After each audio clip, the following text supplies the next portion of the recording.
Di dalam buku Cindy Adams, Bung Karno, penyambung lidah rakyat Indonesia, Presiden Soekarno pernah berujar, "Ambillah contoh Leimena. Saat bertemu dengannya, aku merasakan intuisi dari hati nurani yang begitu kuat, dan aku tidak pernah salah. Aku merasakan Leimena adalah orang yang paling jujur yang pernah kutemui." Perkataan Bung Karno ini adalah sebuah gambaran bagaimana Johannes Leimena memang bukanlah orang sembarangan. Dia adalah satu-satunya menteri Indonesia yang menjabat dalam berbagai posisi kementerian selama 21 tahun berturut-turut di dalam 18 kabinet kementerian di negara kita tanpa absen. Luar biasa bukan? Seperti yang sudah saya kemukakan di video sebelumnya, yakni jejak kekristenan di dalam kemerdekaan Indonesia, maka kali ini saya akan mengangkat kisah seorang Johannes Leimena sebagai salah seorang representasi Kristen yang berkontribusi bagi bangsa dan negara kita. Jika Anda memperhatikan, saya sedang menunjukkan bahwa kaum minoritas sesungguhnya tidaklah minoritas di dalam kontribusi. Jadi kaum yang dicap minoritas itu justru kaya dengan karya dan pengabdian bagi bangsa ini. Maka seharusnya tidaklah perlu ada narasi mayoritas dan minoritas di bangsa ini. Seakan-akan bangsa ini hanya milik mayoritas, dan minoritas syukur-syukur masih diberikan tempat tinggal. Jadi cukuplah sudah bangsa kita disusahkan oleh segala narasi pemecah belah yang mengadu domba kita. Negara kita adalah negara milik kita bersama, dan negara ini multi etnis, multi agama, dan semuanya punya andil di dalam membangun negeri ini. Jadi semoga video ini menginspirasi kita dengan keteladanan seorang Johannes Leimena, membangkitkan semangat berbangsa sebagaimana semangat yang juga dimilikinya bagi Indonesia. So saksikan video ini sampai habis. So let's make it simple, make it meaningful.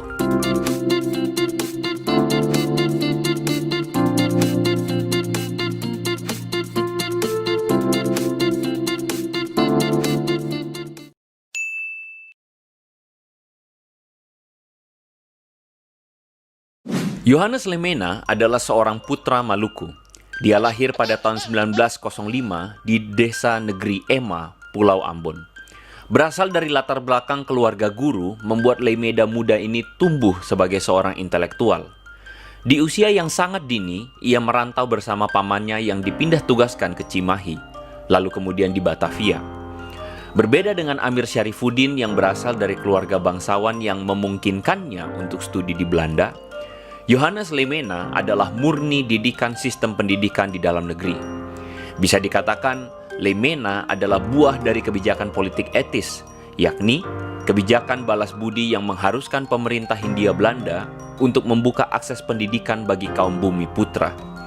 Hal ini tidak terlepas dari peran Abraham Kuyper, seorang pendeta, teolog, sekaligus negarawan Belanda yang mendorong kebijakan balas budi ini. Nah, jika Anda penasaran dengan kisah yang memang tidak pernah dibahas di dalam kurikulum sejarah bangsa kita ini, Anda bisa simak di video jejak kekristenan ini ya. Oke, kita lanjut.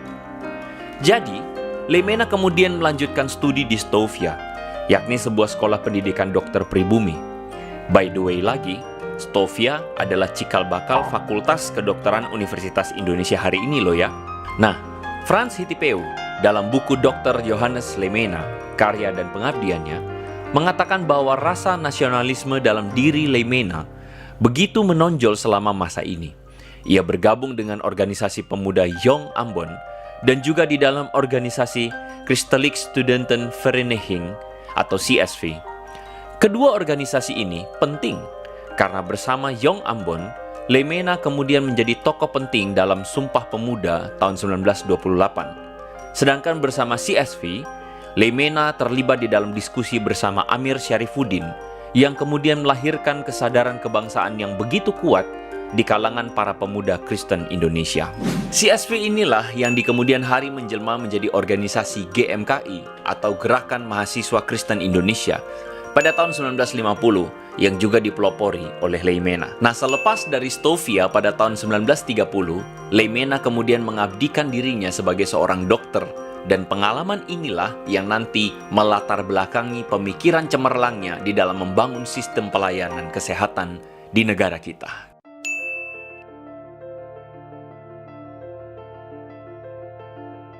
Dikisahkan dalam tulisan Tempo edisi Agustus 2020 dengan judul Ayah Kandung Layanan Terpadu. Peristiwa yang mengubahkan jalan hidup Dr. Leimena adalah peristiwa Lengkong tahun 1946. Kala itu, pertempuran tak sengaja yang dipimpin oleh Mayor Daan Mogot memakan korban jiwa 37 orang, dan Dr. Leimena turun langsung di dalam menangani operasi dan penanganan korban.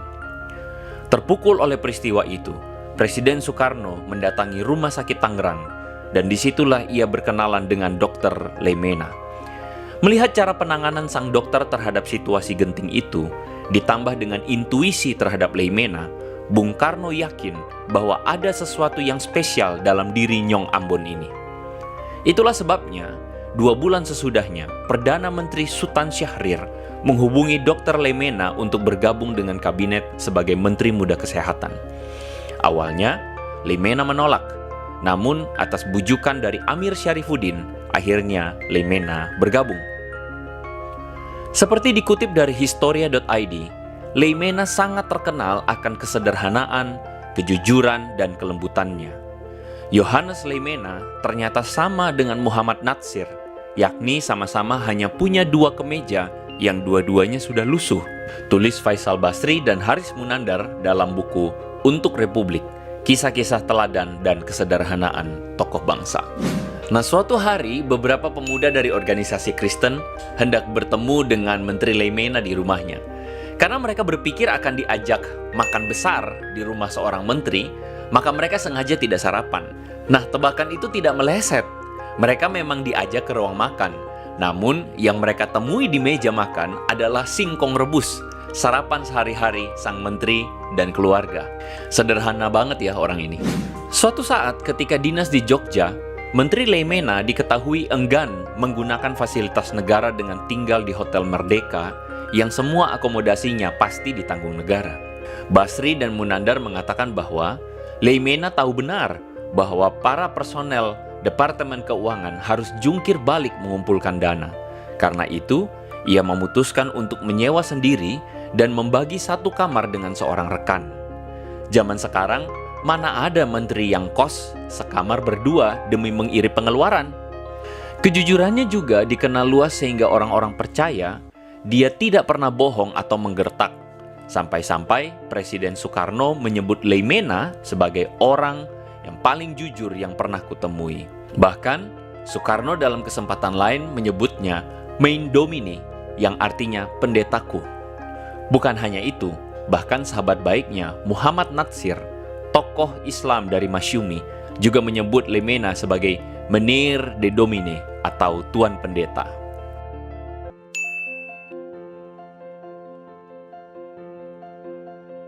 Sebagai seorang dokter yang terjun langsung dalam pelayanan kesehatan, Leimena begitu peduli dengan rakyat kecil. Pada saat Jepang masih menduduki Indonesia pada tahun 1943, ada sebuah wabah penyakit kulit yang cukup besar.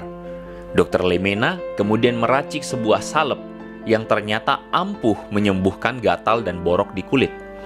Kabar obat mujarab ini pun menyebar dan banyak orang bahkan menjulukinya sebagai salep Leimena. Pada masa baktinya sebagai Menteri Kesehatan, Leimena mulai membenahi sektor pelayanan kesehatan yang carut-marut akibat pergolakan politik dan krisis keuangan Indonesia pada saat itu. Indonesia krisis fasilitas kesehatan, krisis tenaga dokter dan tenaga paramedik. Dan akhirnya, Leimena mencetuskan program Bandung Plan, yaitu sebuah percontohan untuk membangun jaringan pelayanan kesehatan gratis untuk pencegahan dan penyembuhan serta perimbangan fasilitas pelayanan kesehatan di kota dan di desa. Rencana ini terlaksana dan sekarang dikenal sebagai Pusat Kesehatan Masyarakat atau Puskesmas. Jadi tidak heran jika Leimena juga dijuluki sebagai Bapak Puskesmas Indonesia. Hans Pauls dalam buku Merawat Bangsa, Sejarah Pergerakan Para Dokter Indonesia, mengatakan bahwa kepedulian Dr. Leimena yang besar akan pelayanan kesehatan terhadap rakyat kecil itu adalah perwujudan imannya sebagai seorang Kristen karena didorong oleh ajaran Yesus dan cita-cita akan keadilan sosial. Sebagai seorang Kristen, kontribusinya bagi Indonesia tidaklah main-main dan itu tercermin dalam sebuah pidatonya. Umat Kristen adalah bagian mutlak dari bangsa Indonesia. Oleh karena itu, sebagai warga negara, kita harus terlibat langsung dan turut bertanggung jawab atas maju mundurnya bangsa dan negara kita. Dedikasi dan pengabdiannya itu terlihat dari bukti sejarah yang mencatat Leimena sebagai menteri dengan masa jabatan terlama, yakni 21 tahun dengan 18 kabinet berbeda pada era Soekarno. Dia sempat ingin dipertahankan juga oleh Presiden Soeharto sebagai menteri. Namun, Leimena menolaknya secara halus. Meski demikian, dia masih diminta menjadi anggota Dewan Pertimbangan Agung hingga tahun 1973. Di akhir perjalanan hidupnya, dia masih sempat kembali menjadi dokter dan menjabat Direktur Rumah Sakit DGI Cikini.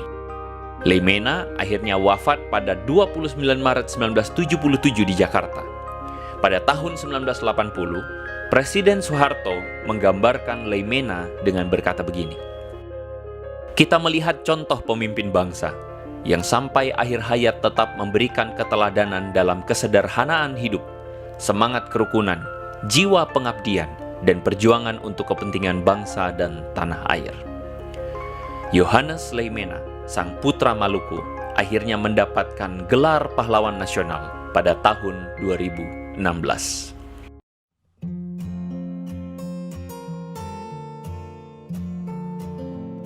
Jadi dari data sejarah yang saya paparkan ini, bagaimana menurut Anda semua? Seberapa besar kontribusi Yohanes Leimena bagi bangsa kita? Jadi masih bisakah orang yang mengatakan bahwa bangsa ini hanya milik mayoritas dan minoritas cuma numpang saja? Silakan tuliskan komentarmu di kolom komentar di bawah. So, jadi sampai di sini saja edisi Historical Issues kali ini. Ini adalah segmen yang saya tujukan secara khusus untuk mengedukasi setiap kita melalui rangkaian riset data sejarah. Jika ada masukan maupun koreksi, silakan teman-teman tuliskan di kolom komentar di bawah ya. Nah, jika teman-teman ketinggalan edisi tokoh-tokoh sebelumnya, teman-teman bisa mengakses di sini. Nah, jadi saya harap riset ini mencerahkan kita dan menolong kita agar semakin terinspirasi untuk menyatakan iman kita dengan berkontribusi positif bagi masyarakat luas dan bagi kemajuan bangsa kita. Sampai ketemu di video selanjutnya. So make it simple, make it meaningful, make it rich.